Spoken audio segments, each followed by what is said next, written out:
très heureux, la métropole du Grand Paris, de vous accueillir aujourd'hui ici. L'objectif, c'est d'éprouver les capacités de nos communes métropolitaines à faire face à une cyberattaque. Rempart 25 vise à aider les organisations participantes à franchir une première étape en termes de maturité à la gestion de crise et de tester évidemment leurs dispositifs.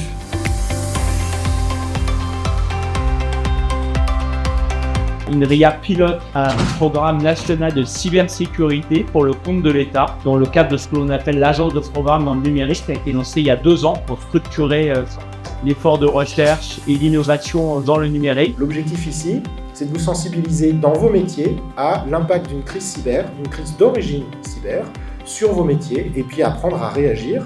Et notre objectif, caché, c'est que vous repartiez après chez vous dans vos collectivités pour mettre en place un plan de continuité d'activité, un plan de gestion de crise qui impacterait tous les métiers de votre collectivité.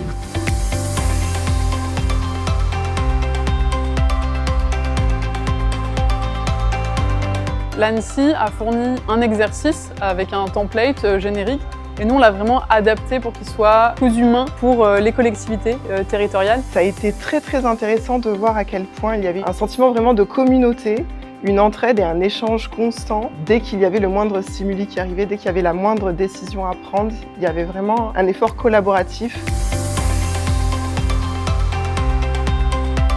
Le fait de jouer un rôle qui n'est pas celui de tous les jours. Donc, au départ, je me sentais démuni parce que je n'avais pas des réponses à apporter parce que je ne maîtrisais pas le métier.